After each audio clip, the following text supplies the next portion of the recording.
विश्वविद्यालय स्थापना के पीछे केवल हम डिग्री बांटने का एक कारखाना बना दिए ना हो। आदित्यनाथ। सभापति महोदय, केंद्रीय विश्वविद्यालय संशोधन विधेयक 2009 पर हम सब यहां पर चर्चा कर रहे हैं। शिक्षा किसी भी राष्ट्र का एक महत्वपूर्ण आधार स्तंभ है। राष्ट्र निर्माण की दिशा में और राष्ट्र के लिए सुयोग्य नागरिक बनाने की दिशा में एक सबसे महत्वपूर्ण माध्यम शिक्षा है। माननीय मानव संसाधन विकास मंत्री ने जो संशोधन सदन में प्रस्तुत किया है, संभवतः किसी को भी उस पर आपत्ति नहीं हो सकती है, क्योंकि शिक्षा का जितना अधिक प्रचार प्रसार हो और फिर उच्च शिक्षा में अगर जम्मू के लिए केंद्रीय विश्वविद्यालय दिया और जम्मू में लैंड समय पर न मिलने के कारण वह श्रीनगर में स्थानांतरित हो गया और फिर श्रीनगर से वापस जम्मू में लाने पर आंदोलन हुआ, तो स्वाभाविक रूप से ये कहीं भी होगा। हम लोग तो प्रस्ताव करेंगे केवल जम्मू और श्रीनगर के लिए ही क्यों, लद्दाख के लिए भी एक केंद्रीय विश्वविद्यालय होना चाहिए। मुझे लगता है कि सबको उसमें प्रसन्नता होगी।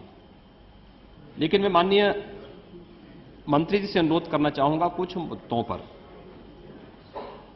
इस देश के अंदर आज भी बहुत सारे ऐसे क्षेत्र हैं जहां पर शैक्षिक रूप से भी, सामाजिक रूप से भी और आर्थिक रूप से भी क्षेत्र आज भी पिछड़े हैं।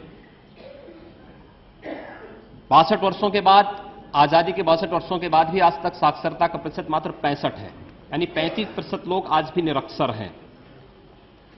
उसमें भी 1/4 लोग ऐसे हैं जो साक्षर हैं, जो हाई स्कूल या इंटर पास नहीं कर पाते हैं, और फिर जो आगे हाई स्कूल इंटर पास करने के बाद आगे बढ़ते भी हैं तो उच्च शिक्षा में भी 25% लोगों को ही स्थान मिल पाता है, बाकी लोगों को नहीं मिल पाता है।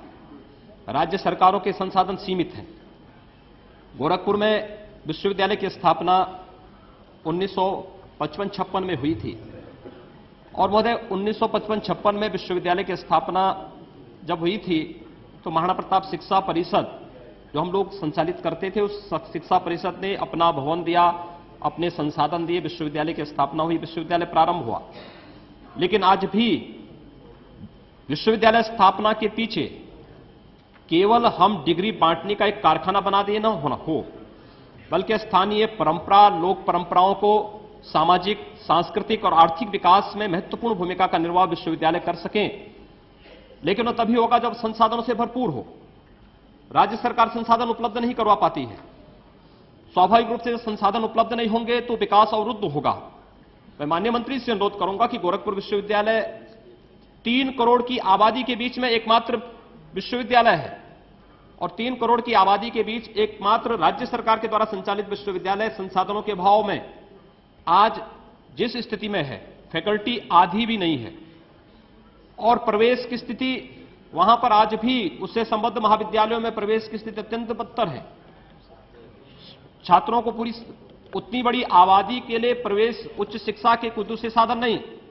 3 करोड़ की आबादी के बीच में कोई IIM नहीं है, कोई IIT नहीं है, तो आखिर केंद्र सरकार के द्वारा संचालित उच्च शिक्षा के क्षेत्र में, चाहे वह प्रौद्योगिकी संस्थान हो, चाहे वह प्रबंधन संस्थान हो या फिर केंद्रीय विश्वविद्यालय हो, इनकी स्थापना जनसंख्या और क्षेत्रीय विषमता को दूर करने में भी मुझे लगता है किया जाना चाहिए। और इसलिए मैं आपसे अनुरोध करना चाहूंगा कि देश के अंदर जब तक हम निचली शिक्षा को मजबूत नहीं करेंगे, तब तक उच्च शिक्षा में इस प्रकार के प्रयास मुझे लगता है कि बहुत प्रभावी हो पाएंगे, कठिन होगा। क्योंकि कमजोर नींव में मजबूत भवन का निर्माण नहीं हो सकता है। अगर मजबूत इमारत हम बनाना चाहते हैं, मजबूत भवन बनाना चाहते हैं, तो हमें आधार मजबूत करना पड़ेगा। शिक्षा की स्थिति, विषमता की बात बार बार इस सदन में होती है, सामाजिक न्याय की बात भी बराबर होती है, लेकिन क्या हम लोग 62 वर्षों में इस देश को एक समान शिक्षा दे पाए हैं? अगर हम शिक्षा समान नहीं दे पा रहे हैं तो किस सामाजिक समानता की हम बात करते हैं, किस सामाजिक न्याय की हम बात करते हैं? गांव का किसान और इस देश के जवान का बच्चा गांव के उस प्राइमरी स्कूल में पढ़ेगा, उस जूनियर हाई स्कूल में पढ़ेगा, जहां पर संसाधन नहीं, जहां पर भवन नहीं, जहां पर अध्यापक नहीं, जहां पर बुनियादी सुविधाएं नहीं, वहां पर टॉयलेट नहीं, वहां पर पेयजल की सुविधा नहीं, वहां पर गांव का किसान का बच्चा पढ़ेगा, वहां पर गांव का मजदूर का बच्चा पढ़ेगा, वहां पर एक जवान का बच्चा पढ़ेगा, और बाकी अन्य लोग जिसके पास संसाधन है वह कॉन्वेंट और पब्लिक स्कूलों में पढ़ेंगे, महंगी शिक्षाओं को पढ़ेंगे। मुझे लगता है इस विषमता को दूर करने का प्रयास किया जाना चाहिए। अगर आप पर विश्वास लोग जिता रहे हैं तो मुझे लगता है उस विश्वास को, क्योंकि कोई भी महत्वपूर्ण निर्णय लेंगे जो देश के हित में है, बहुत सारे लोगों को बुरा हो लगेगा, लेकिन अगर देश के हित में है, व्यापक हित में, दूरगामी परिणाम देश के हित में होने हैं, तो उस प्रकार के कदम उठाने पड़ेंगे। शिक्षा का व्यावसायीकरण बिल्कुल किसी भी प्रकार से रुके और इस देश के अंदर, इस देश के प्रत्येक नागरिक का शिक्षा पर समान अधिकार है, शिक्षा एक मौलिक अधिकार, नागरिक अधिकार बने, इस दृष्टि से एक सख्त कदम उठाने की आवश्यकता है। और समान शिक्षा इस देश के किसान के लिए, इस देश के जवान के लिए और इस देश के हर तबके के नागरिक के लिए जब तक हम लागू नहीं करेंगे, तब तक शिक्षा का आधार मजबूत नहीं हो पाएगा। और अगर शिक्षा का आधार मजबूत नहीं, राष्ट्र का आधार मजबूत नहीं, शिक्षा हम नहीं दे पाएंगे, समान शिक्षा नहीं दे सकते हैं, तो सामाजिक न्याय की बात, आरक्षण की बात करके आप देश को आगे नहीं बढ़ा सकते हैं। मैं आपके इस संशोधन का समर्थन करता हूं, लेकिन आपसे अनुरोध करूंगा कि उन क्षेत्रों को भी ध्यान में दें। जैसे मैंने गोरखपुर की बात की, 56-57 में भी वहां पर निजी भागीदारी से विश्वविद्यालय की स्थापना होती है, और विश्वविद्यालय की स्थापना के बाद भी आज इतने वर्षों के बाद भी वह विश्वविद्यालय, 50 वर्षों के बाद भी आज वह विश्वविद्यालय संसाधनों के अभाव के लिए रो रहा है। वहां पर फैकल्टी पूरी नहीं है, छात्रों को एडमिशन नहीं मिल पाते हैं, जो क्वालिटी ऑफ एजुकेशन है वह बिल्कुल एक सपना बनकर के रह गया है। इसलिए आपसे मैं अनुरोध करूंगा कि उन क्षेत्रों पर भी ध्यान देने की आवश्यकता है जहां पर हम लोग उन लोगों की भावनाओं का ध्यान कर सकें, उन लोगों, जिन लोगों ने किसी एक विश्वास के साथ विश्वविद्यालय स्थापित किए थे। और मैं तो आपसे अनुरोध करूंगा कि उच्च शिक्षा को अगर केंद्र सरकार अपने स्तर पर ले लें, अपने पास लें, यद्यपि शिक्षा आज के दिन पर सबसे भ्रष्ट तंत्र बन चुका है महोदय, जनपद स्तर से लेकर के और उच्च यूजीसी का भ्रष्टाचार हो, चाहे जिला स्तर पर बेसिक शिक्षा अधिकारी, जिला विद्यालय निरीक्षक के स्तर पर घोर भ्रष्टाचार का। उत्तर प्रदेश में तो इस समय शिक्षा की स्थिति अत्यंत खराब है। Please conclude. अत्यंत खराब, 1-2 मिनट में।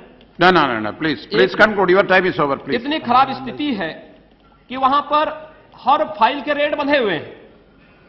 मुझे स्वयं एक विद्यालय की स्थापना के लिए एनओसी लेना था, और महोदय जब मैंने एनओसी लेने के लिए आवेदन किया गया तो मुझे कहा गया कि 2 लाख रुपए, मैंने कहा 2 लाख शुल्क होगा तो उसकी रसीद भिजवा देना। Please conclude. ये तो अलग से योगी जी, ये बिल के बारे में बोलिए, you going to other subject please. शिक्षा की बात कर रहा हूं मैं कि शिक्षा में किस प्रकार से भ्रष्टाचार है, और महोदय कि एनओसी के लिए 2 लाख रुपए, आप सीबीएसई बोर्ड के लिए एनओसी के लिए जाएंगे और राज्य सरकार 2 लाख रुपए आपसे घूस लेगी। आप उच्च शिक्षा का महाविद्यालय कोई अपने संसाधन से खोलना चाहता है और उससे कहा जाता है कि 15 लाख रुपए आप घूस दीजिए, तब हम महाविद्यालय को मान्यता देंगे। तो आखिर शिक्षा को आप कहां लेके जाएंगे? इस भ्रष्टाचार पर अंकुश लगाने का प्रयास होना चाहिए। और आपसे अनुरोध करूंगा कि अगर जनता और सदस्य आप पर विश्वास कर रहे हैं तो सदस्यों की भावना का अवश्य आप सम्मान करेंगे। मैं एक बार पुनः इस संशोधन का समर्थन करता हूं। धन्यवाद।